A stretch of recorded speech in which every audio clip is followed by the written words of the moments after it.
नमस्कार. आपण पाहत आहात MH52 न्यूज लाईव्ह. मी आर्या शर्मा. घोडेगाव ग्रामपंचायत प्रकरणाला नवे वळण, चौकशी न होता प्रकरण दडपल्याचा ग्रामस्थांचा आरोप.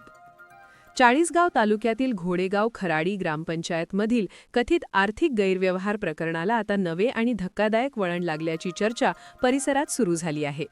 या प्रकरणात भ्रष्टाचाराच्या चौकशीची मागणी करत श्री अजितकुमार भीमराव महाले आणि ग्रामपंचायत सदस्य श्री आबा छबुलाल जाणे यांनी 24 फेब्रुवारी 2026 पासून जिल्हा परिषद जळगाव कार्यालयासमोर आमरण उपोषण सुरू केले होते. यानंतर प्रशासनाने लेखी आश्वासन दिल्यानंतर हे उपोषण स्थगित करण्यात आले होते. जिल्हा परिषदेकडून देण्यात आलेल्या पत्रानुसार 6 मार्च 2026 रोजी पंचायत समिती चाळीसगाव स्तरावर चौकशी होणार असल्याचे सांगण्यात आले होते. त्यामुळे संपूर्ण गावाचे लक्ष या चौकशीकडे लागले होते. मात्र आता या प्रकरणात ग्रामस्थांकडून गंभीर आरोप समोर येत आहेत. ग्रामस्थांच्या म्हणण्यानुसार 6 मार्च रोजी प्रत्यक्षात कोणतीही चौकशी झाली नाही.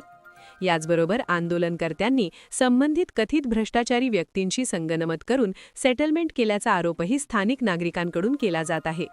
या पार्श्वभूमीवर गावात मोठी नाराजी व्यक्त होत असून प्रशासनाने दिलेल्या लेखी हमीचे काय झाले असा प्रश्न आता नागरिक उपस्थित करत आहेत.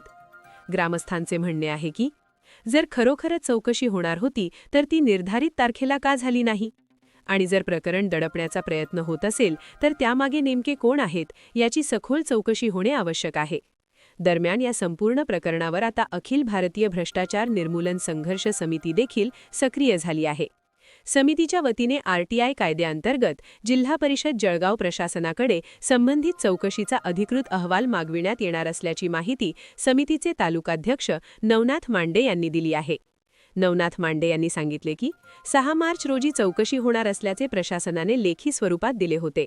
मात्र प्रत्यक्षात चौकशी झाली की नाही याबाबत प्रशासनाने स्पष्टता देणे गरजेचे आहे. त्यामुळे RTIद्वारे संपूर्ण चौकशी प्रक्रिया, अधिकाऱ्यांचे अहवाल आणि संबंधित कागदपत्रे मागविण्यात येणार आहेत. तसेच जर चौकशी झाली नसेल किंवा प्रकरण दडपण्याचा प्रयत्न झाला असल्याचे आढळून आले तर या संदर्भात पुढील कायदेशीर आणि लोकशाही मार्गाने लढा उभारला जाईल असा इशाराही त्यांनी दिला आहे. दरम्यान MH52 न्यूजच्या माध्यमातून या प्रकरणाचा पाठपुरावा सुरू राहणार आहे. प्रशासनाकडूनही याबाबत अधिकृत भूमिका समोर येणे आवश्यक ठरणार आहे. घोडेगाव खराडी ग्रामपंचायत प्रकरणातील सत्य काय आहे, चौकशी खरंच होणार का की हे प्रकरण कायमचे दडपले जाणार, हे पाहणे आता महत्त्वाचे ठरणार आहे. ही होती घोडेगाव ग्रामपंचायत प्रकरणातील ताजी आणि सविस्तर अपडेट.